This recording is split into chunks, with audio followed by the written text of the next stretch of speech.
Good morning. Donald Trump is facing now what may prove to be the most decisive part of his presidency. His second State of the Union address launches the second half of his term.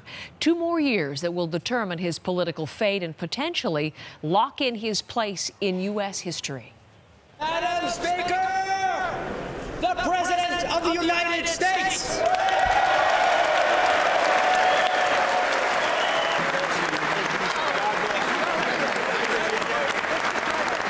This morning, Trump is making it clear he is ready to fight. Democrats are signaling that they are too. Trump's entrance last night can be seen as a show of Republican unity, with lawmakers jostling to shake his hand and be seen with the president on primetime TV. But just out of that frame, Democrats make their own show of unity, many at their first State of the Union wearing white to honor the suffragettes who fought to get women the vote. And there to greet Trump, the opposition power in the now divided Congress, House Speaker Nancy Pelosi.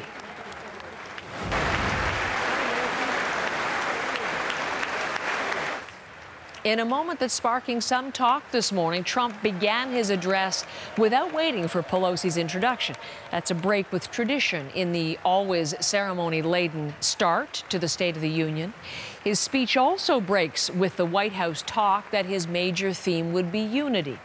He did touch on that, but Trump is also marking out the partisan ground on which he's ready to fight the Democrats. His border wall and investigations into his campaign's Russia ties. Paul Hunter begins our coverage this morning. The agenda I will lay out this evening is not a Republican agenda or a Democrat agenda. It's the agenda of the American people. This was a different kind of Donald Trump than the U.S. and, for that matter, the world has been used to. Put country ahead of party, he said. We must reject the politics of revenge, resistance, and retribution, and embrace the boundless potential of cooperation, compromise, and the common good.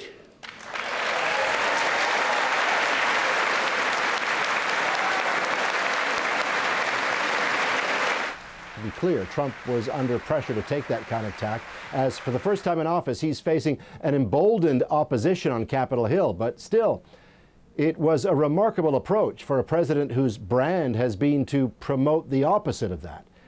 He even gave a shout out to all the freshly elected women in the U.S. Congress, most of them Democrats, who, in another remarkable moment, stood and applauded Trump.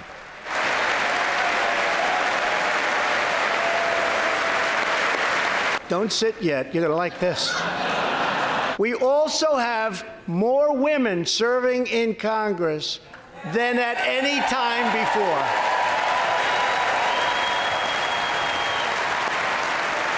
Still, it all came with a caveat of a kind. Trump suggesting the U.S. is thriving economically and will continue to if the divided political sides can unite. An economic miracle is taking place in the United States, and the only thing that can stop it are foolish wars, politics, or ridiculous partisan investigations. If there is going to be peace and legislation, there cannot be war and investigation. It just doesn't work that way. And indeed, all of this must be framed by the reminder this country is now on a path to the 2020 presidential election, as Democrats now threaten to investigate myriad aspects of the Trump presidency. And then there's the wall. In the past, most of the people in this room voted for a wall, but the proper wall never got built. I will get it built.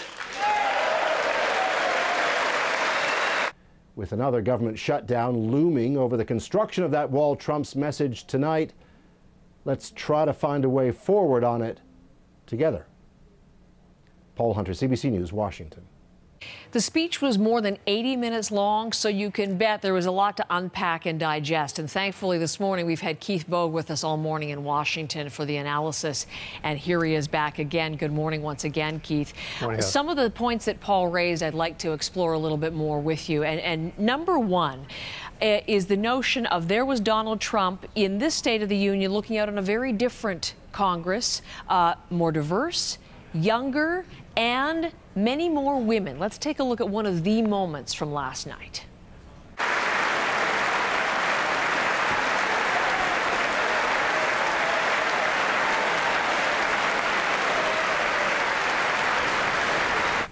Cheering the fact that there are more women in Congress than ever before. There are, Keith, 102 women in the House. Only 13 of them are Republican. The rest are Democrats. There's an irony there. Do you think he got it?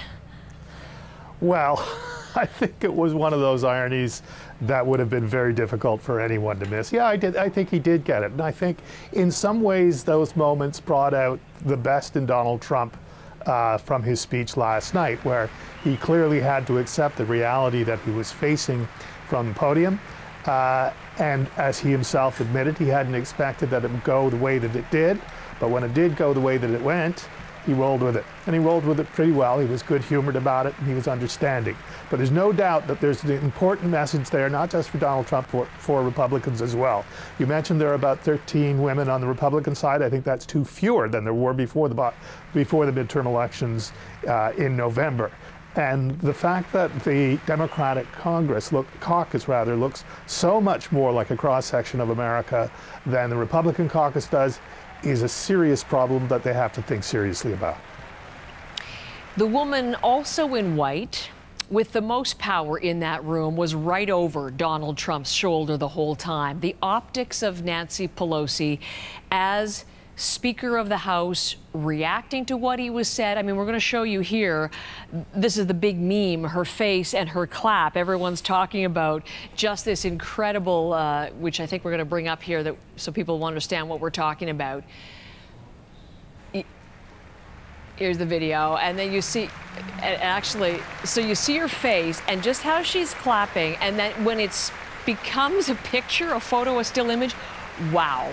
Everyone's talking about that. How do you think she did in handling and leading the Democrats through last night?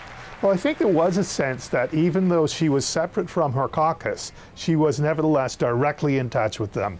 That they that she knew how to signal in subtle ways approval for standing up and applauding at certain points and not doing it at other points.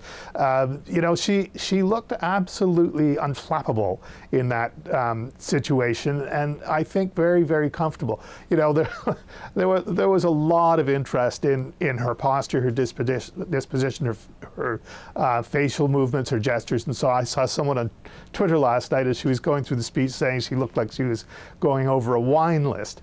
I think that there's a tendency among her supporters and her fans to see her as having her moment now, and relishing in a way the exquisiteness of that, given the nature of the president and his reputation with women and the things that he said about women, to see women come back so strongly. And of course they wore white, not just as a remembrance of the suffragette movement and its progress, but also they had Donald Trump in mind. They've admitted that, those who organized that they wanted to send a message to him to remind him that his reputation with women is not good, is noticed, and is something that women are reacting against, and that is one of the reasons why there is a record number of women in this Democratic caucus, and in this new House of Congress. Someone who is not yet in that caucus, but clearly the Democrats would like to join the caucus, delivered the Democratic rebuttal to the State of the Union, and that is Stacey Abrams. We talked a lot about her because she was running, of course, for governor in Georgia. Did not win that, but an out-of-the-box choice, and she apparently didn't listen to anything that Donald Trump said, and she wrote the speech on her own, and yet she addressed all of the issues that he didn't bring up, notably very critical of the government shutdown and his role in it. Let's listen to a little bit of that. Just a few weeks ago, I joined volunteers to distribute meals to furloughed federal workers. They waited in line for a box of food and a sliver of hope since they hadn't received paychecks in weeks. Making livelihoods of our federal workers a pawn for political games is a disgrace. The shutdown was a stunt engineered by the President of the United States. Pawns, a stunt. Really, she was heralded for this speech, Keith. I'm interested in your thoughts, number one, on how she did, but also her selection, the messaging that sends, and her future. Okay, first of all, on how she did, no one ever really hits it out of the park in delivering the response to the speech because there isn't a park to hit it out of. It's a very difficult situation, and I haven't seen anybody do a better job at it than she did last night. What I thought was really remarkable, though, are the two different impressions you take away from watching it and from listening to it. As we heard from that clip, she was a very harsh critic of what the president had to say, but you look at her face and you look at her smile, and she's delivering it in a very calm and almost friendly way that if you turned off the sound, you'd have no idea that she was being nearly as harsh as she was.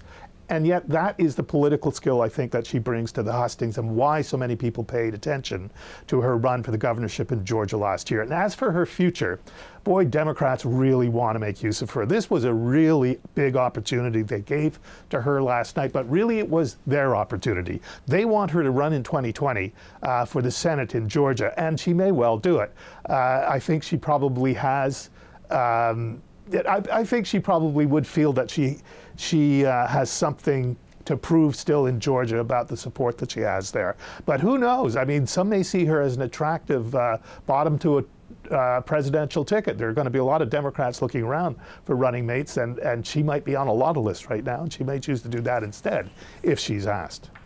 Keith, thank you for all of that this morning. Wall, we talked about so many issues covered. In 82 minutes, you have a lot of very key policy points and all of the style that comes with it. So I appreciate the analysis with you this morning. Thanks for having me, Heather.